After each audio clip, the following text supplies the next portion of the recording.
It's great.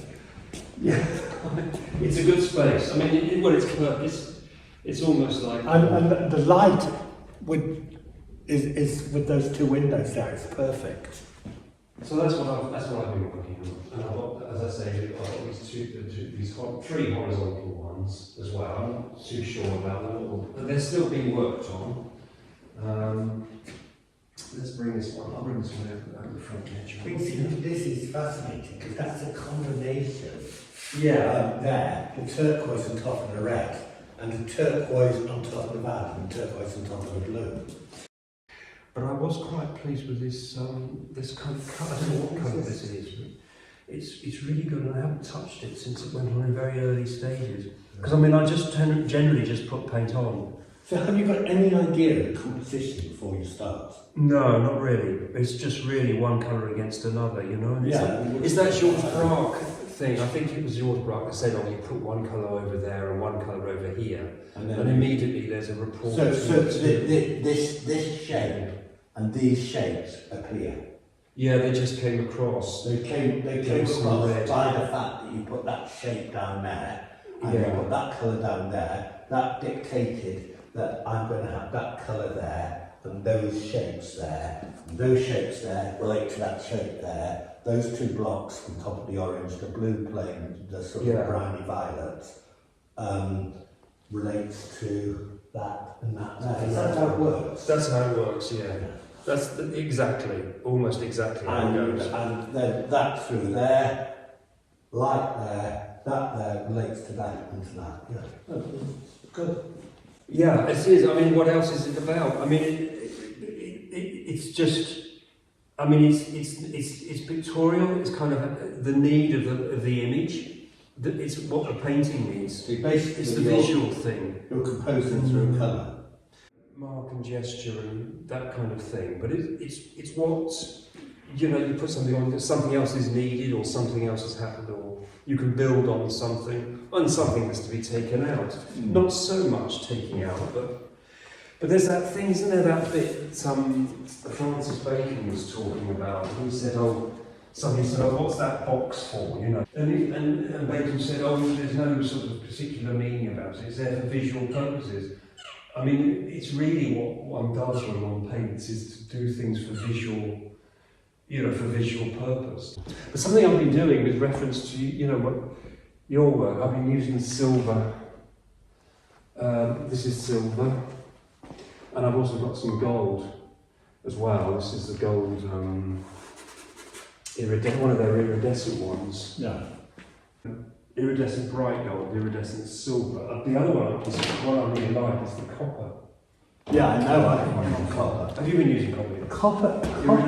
Copper leaf is quite cheap. Right, okay. Yeah, because you're using the leaf, which is different. So those are the three. Do you know, one artist that just keeps it that I looked at this here and I thought, wow, I love that space. I love the space that's starting to play here. And the same with the space that is actually working here. The way this goes through there, that is built on top of that. So you put the cool on top of the warm, then you put the red back onto the cool to push the cool back, and then you put cool onto there, and you're really getting space. And now there's an artist that really works like that, Maurice Cockrell. Yeah, it was Maurice Cockrell, yeah. So there are strong elements of Maurice Cockrell in both here and in here. That's really nice to hear. That's good. I hadn't thought of this, or maybe No, I've really seen Maurice Cockrell's coming through very strongly there. It's really interesting. One shape that actually worries me here, and I don't know why, it's a bit like a parrot on a perch or something. Yeah. Oh, is it? Yeah, it's very calligraphic, this. Yeah, but that works, but somehow there's something funny about that. About that one? I'm not sure. Parrot on a perch. I like that. It's quite difficult to get these sort of shapes out in one go, you know? Yeah.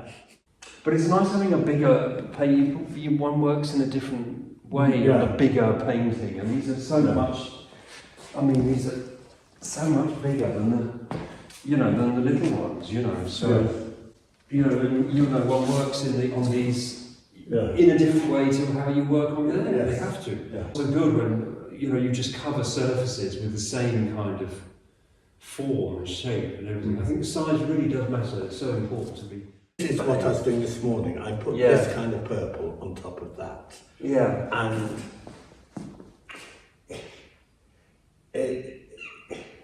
And then against that red, there's something, I'm not sure. I mean, maybe it may be to do with that seems quite thick and this is slightly thinner. I don't know. I plan to have a kind of circle on this one, like a teal or a light, aqua blue circle. I'm photographing some of these, and I'll tell you why I'm doing it. Because where I've found similarities between the colours I've been using recently and the ones you've been using, I just sort of slipped it.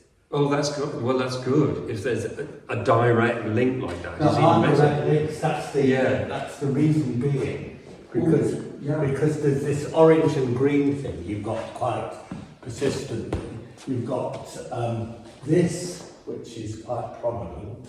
And then that sort of thing is quite prominent in what I'm doing as well. Yeah. So I can just bring this round here. Right.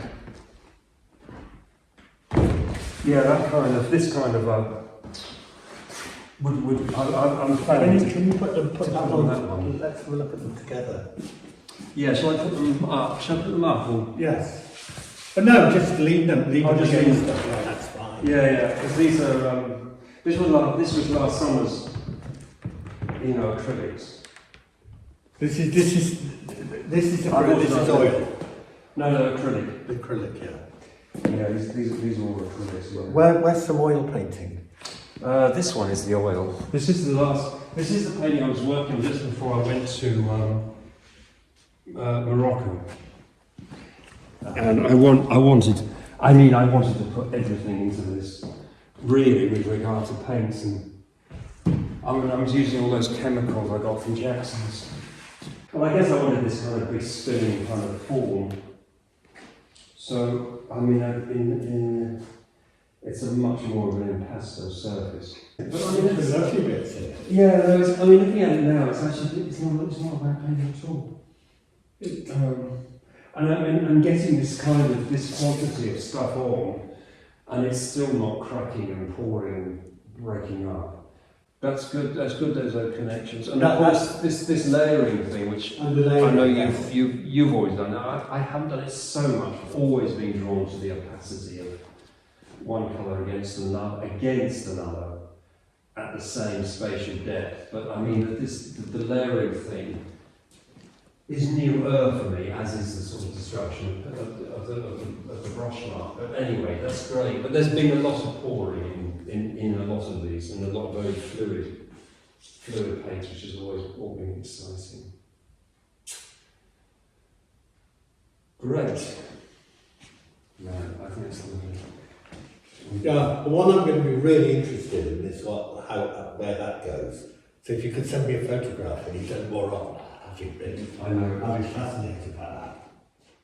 But it all feels different now. I think things since Morocco have changed quite a lot pictorially.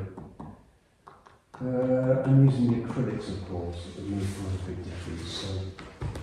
So that was the last or the most recent oil, as it were. That's good to have a look at that. Can you keep that oil out for a bit longer? Yeah. No, it's just interesting. Oh, sorry, yeah. Put it over there. I'm just trying to... Oh, let me put it over here. Need a bigger studio. Yeah, we're just... I'm joking. Mine's not. Mine's smaller than that. I'm only joking. There we go. Do you know that it's quite interesting. I'm just trying to work out why I think the colour in the oil is actually something very strong about the colour. It's very sort of intensive. It's got a lot of purpose. But there's a much greater spontaneity in the acrylic. Yeah. because you to a certain extent, you're controlled with the oil. Yeah, no, I think it's true. You're controlled with the oil. But there's much more spontaneity. In some ways, it is quite difficult to handle, and that complexity of handling, does make it quite challenging. And certainly what I was doing with this painting is to try and get the paint as liquid as possible, and so that it would still actually grip to the canvas. You can put oil on top of acrylic without any problem.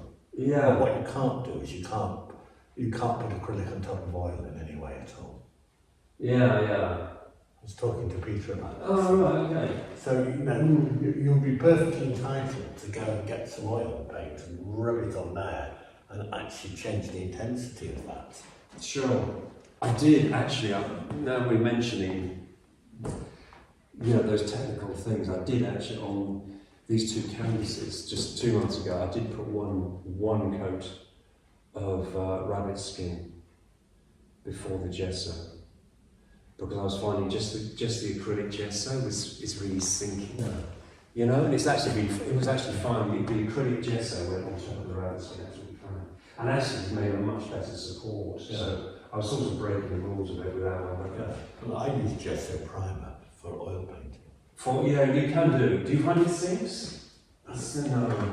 I'm using clear gesso primer for wood. I give 2 coats. And that's it, clear gesso.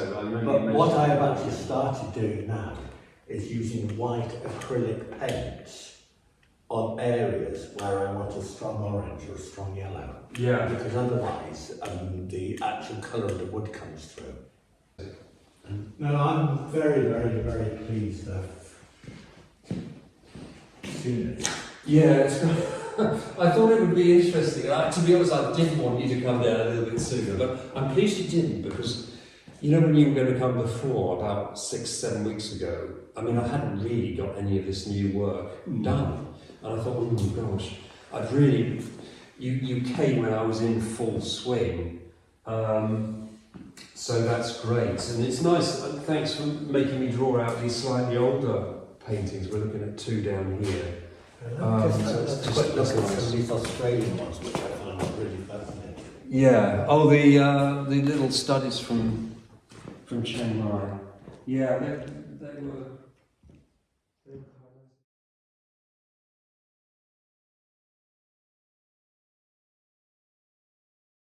Basically, we're both, the biggest similarity I think is we're both composing through colour. We literally think about the colour we're going to use. We normally use primary, secondary colour. We think about the tonality of the colour, and we think about the space that we're going to create with the colour. And the whole composition, the whole image is created through colour. Yeah. It's not necessarily created through abstraction or figuration. I sit down for maybe, on this nice comfy IKEA chair, I will sit down for maybe half an hour just looking, and then painting for about 20 minutes, and then sitting down again. Yeah. These ones there all are a product of Storm Arwen from Bodnant. So okay, yeah. I then, after going round Bodnant after the storm, I saw all these woods. So I approached them and talked about our project and said, could I have some slices of wood? So I can then paint something about the story of the tree. Yeah. It's in a funny way, it's like the reincarnation of the tree. But this one is really interesting because this is quite early stage, I think. Yes. That's how they kind of start your one. And how much? Yeah, that's basically from the same piece of wood as that. That's had 2 sessions. That's had 1 session. So, that's interesting. Just 2 sessions. Gosh, you 2 or maybe 3 sessions. No, when I mean sessions, layering. That's the second layer. Yeah. Basically, I get it sanded, get it chopped up, get it sanded, and then I put clear acrylic gesso two coats, sometimes 3 coats. Right. Sometimes I put a woodworm killer on, but not always. Who sliced these up for you, John? Because these are very thin. This is just to show you. I'll just hold on to that. James Carpenter. I all start off by doing the leaf. See, if you see this one here. Yeah. Oh, so the leaf leads the way. The leaf leads the way. That's interesting. I like them like this, you know, where you can see all the bits. It's tempting to leave them as they are, but I'm not going to do that. Problem I'm having is that sometimes I'll put a yellow on or I'll put orange on. Yeah. It doesn't happen with violets, and it doesn't sink the translucent qualities, even the opaque qualities, doesn't completely cover the wood, and it affects the colour. So what I've started doing now is getting a bit of white acrylic and putting the white acrylic down and then painting a colour on top, where I've underpainted white there, white there, white there and white there. I've got a tendency to go towards some kind of figuration, or particularly in this one, a form of symbolism. Yeah. But, you know, relating these colours in the golds to the colours around here and this sort of rather mystical landscape. But again, this was to certain extents, a lot of this has been influenced by, you know, artists such as Cézanne, Rothko, Pollock, but also more recently,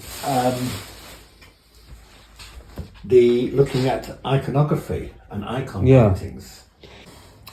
I've had this piece of wood for about 7-8 years, and I never knew what to do with it. And suddenly, after seeing the icons in Greece, I came up with this idea of this shape here. So I used different types of gold and silver here. This is white gold, moon gold, yellow gold, and red gold, all combined together, and copper at the bottom. Copper. That's the one down here. Lovely. Yeah. It is a rich kind of very iridescent surface, isn't it? It's got that kind of strong reflection. Yes. Very, not much depth to it. Like all the ones on the shelf here that we're looking at, you know, they're not. I don't know whether you've thought about how you would exhibit them, whether they would be on the, you know, on the wood block stands that you've got, that I've seen the other ones downstairs. Or that you know, how have you, or don't you think about it until you finish them? I don't honestly think about it until I finish them. I mean, but basically what I'm thinking of possibly doing, for instance, this one, I'm going to put on a block. Because it's got two halves to it. Yeah. And this is just a piece of wood which dried too quickly. So rather than just throw it away, I just worked with what I'd got, what nature gave me. Yeah. Which is inherent in the work. In other words, the original wood and support is inherent in the final painting, because you haven't changed it at all, and it's it's part of it. But I think in some ways, in that way, I think you're quite a realist. You know, in the tradition of like Courbet and Manet. I'd say possibly more Fleming. I mean, one of my favourite artists is Rothko. Right. And, you know, I mean, I remember when I was doing my foundation course, after we had a trip to London, there was a Rothko exhibition, Turner exhibition, and we had to write something, and I wrote about the similarities between Turner and Rothko. Yeah. Sure. And what about Cézanne? Cézanne, yes, very.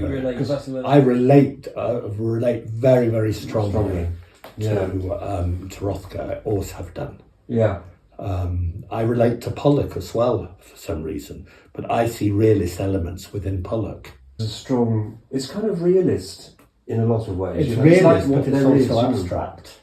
Yeah. There's an abstract element because, I actually went out and did a bit of drawing on that, but most of them I just literally start painting, and Yeah. what comes out comes out.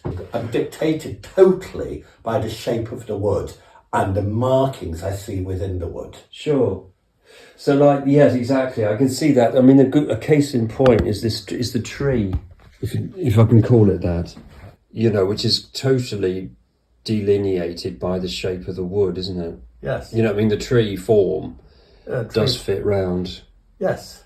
And I've done That piece of wood. But if you look at the other side, this was done recently, or last year, latter part of last year, and that was done about 3 years ago. So I'm going to actually repaint this, or repaint parts of that. I was thinking I just didn't like I was using the grain too much in this. Now I've stopped using the grain altogether, so I'll just literally draw back into that and get the. But see, that is abstract. This is more or less abstract. But Yeah, there's very. but realist elements are creeping into it. Yeah. And so where do you separate abstraction? Where do you separate realism? Yeah, the figurative elements or the realist. No, I think we use the word realist elements come through. You said through the making. Come through from Because you start off just with colours. I start off purely with colour. In the same, I start the same. It's the same. We have a similar start point, and you know, we're finding these connections in process. But your final paintings, are a different Yes. figuration that develops through the use of colour. So Yes. you sort of come in a way. You come sort of full circle. Not knowing. You start not knowing, and then something evolves. Yeah. You stick to the more to the abstraction.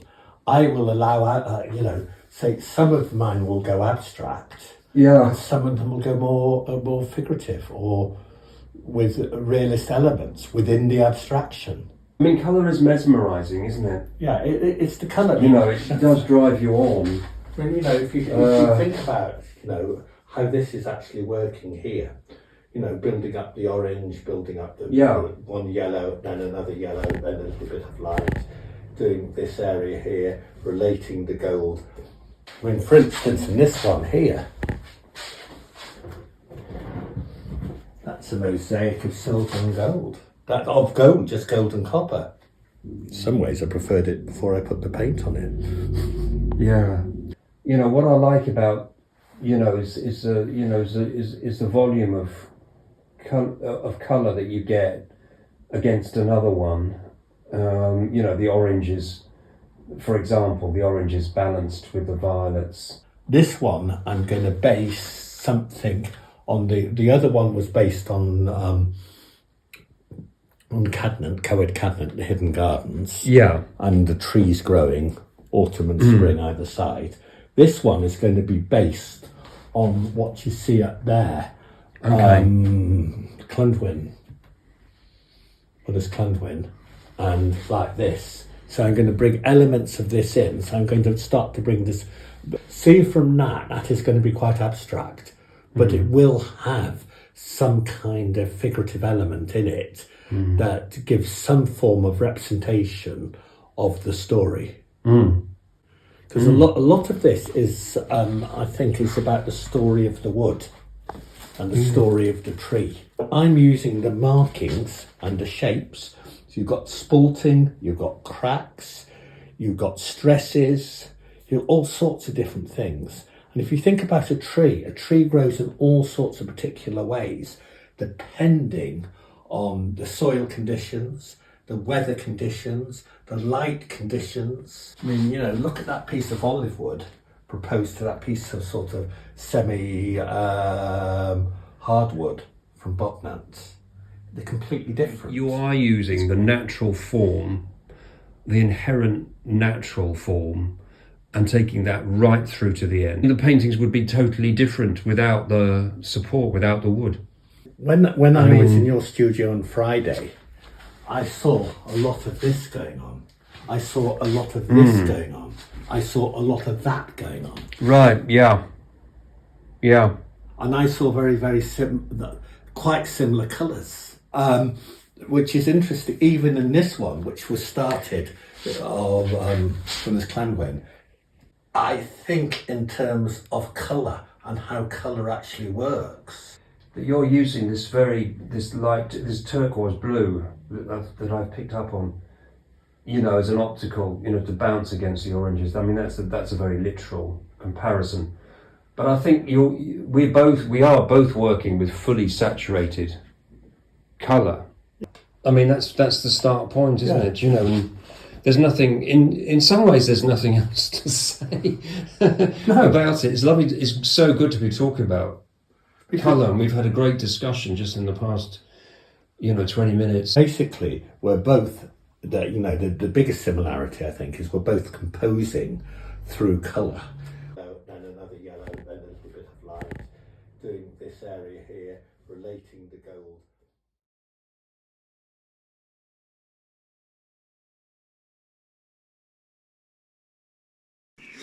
See, I really like the bottom part of that.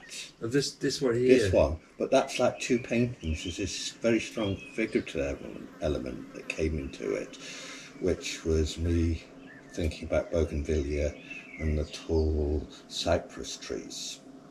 Yeah. And then you sort of, abstracted it very nicely. So I think that bottom area works really well. I think that's absolutely superb. But in another way, the top area works well. But the problem is the painting's a little bit schizophrenic. Now, what I think may be interesting here is if we turn this round, and we can actually paint on the back.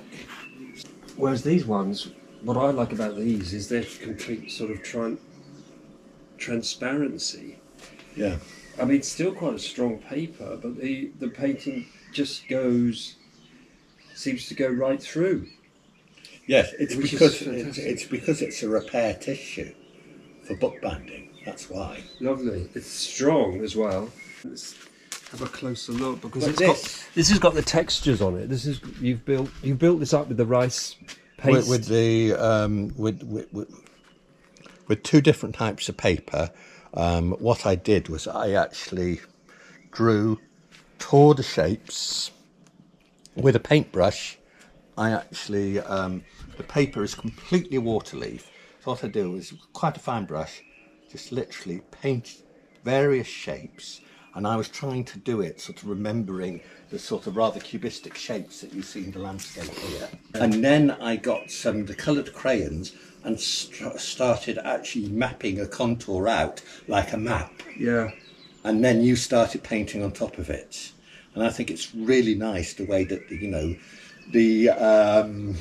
that it's starting to work. I like the mapping aspect of it because of the texture. You're actually working across.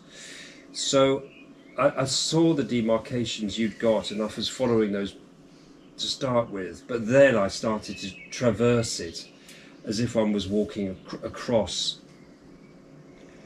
across a relief. Yeah, and then there's this one here as well, which is, I mean, what's interesting with these is that they're all kind of, actually, we're just having a look now, having worked on these, they're all looking quite, a little bit different, aren't they? Yeah. Which I quite like. This one's got this watery aspect as well. And this one, I think we could do more on some of these. Good. Quite nice. Lemon actually enhances it, so you could hang all these from lemons. That would be nice, actually. I know, yeah, the lemons do look good. We just put those on because they're blowing, as is in the nature of the piece of work. They are going to be floating about and blowing about, so that's rather good. Yeah. So we'll see how we get on today, yeah?